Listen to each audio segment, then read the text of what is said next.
Hello there, tennis fans. I'm James Waterson, and I've got your Tennis Now tennis news. We've had ourselves an exciting day at the French Open, so let's get right to it.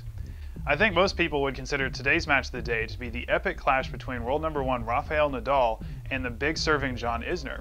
Nadal was heavily favored going into the match, naturally. He is the 5-time champion of Roland Garros, and he won both of their previous matches on hard courts.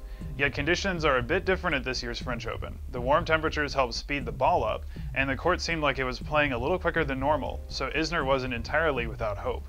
The two players traded holds of serve until 3-all in the first set, when Nadal earned the break. He held serve the rest of the set and broke Isner again at 3-all in the second set.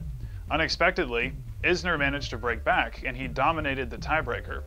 Nadal had more chances in the third set to break, but Isner served big, held him off, and won the set in another tiebreaker.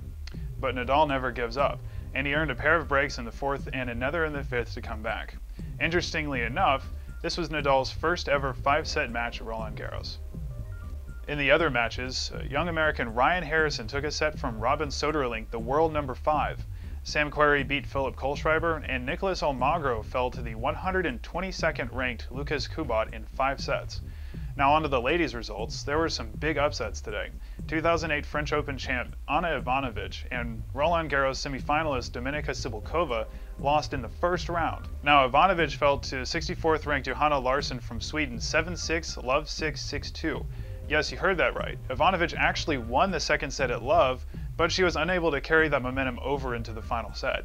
Now Richard Pagliaro of Tennis.com gave some intelligent insight on Ana, saying, quote, "It was a schizophrenic match for Ivanovic, who can denigrate from explosive to erratic in the span of a few shots.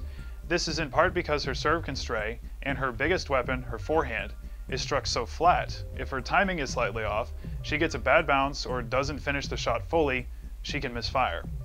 Now after this loss, Ivanovic is now 8 for 8 for the year. The woman who beat Cibulkova is 22-year-old American Vania King, who is known more for her doubles play than her singles play.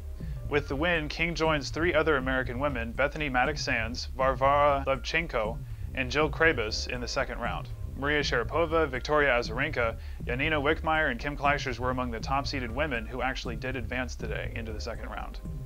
Now, there is some drama ensuing at the French Open. The Roland Garros official ball changed from Dunlop to Babolat, and the players are actually having a problem with it. Among them, Roger Federer, Novak Djokovic, and Andy Murray are leading the players, saying that for consistency's sake, the tournament should have stuck with the Dunlop balls that the other tournaments in the European clay court season used. Federer said, quote, "I'm hearing a lot of conversations about the balls. It's just that they're not the same from what we've just played with for the last month. And that, for us, is the most frustrating part, that the tournaments all changed to the Roland Garros ball after last year, but Roland Garros has changed their balls again.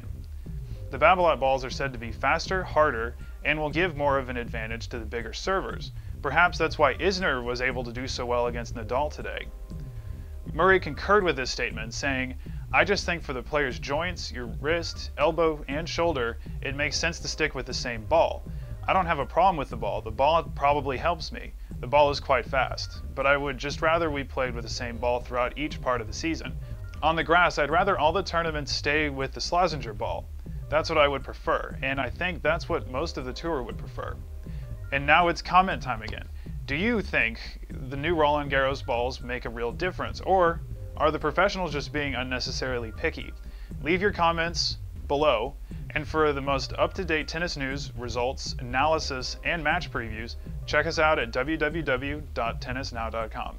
Have a good evening, everybody.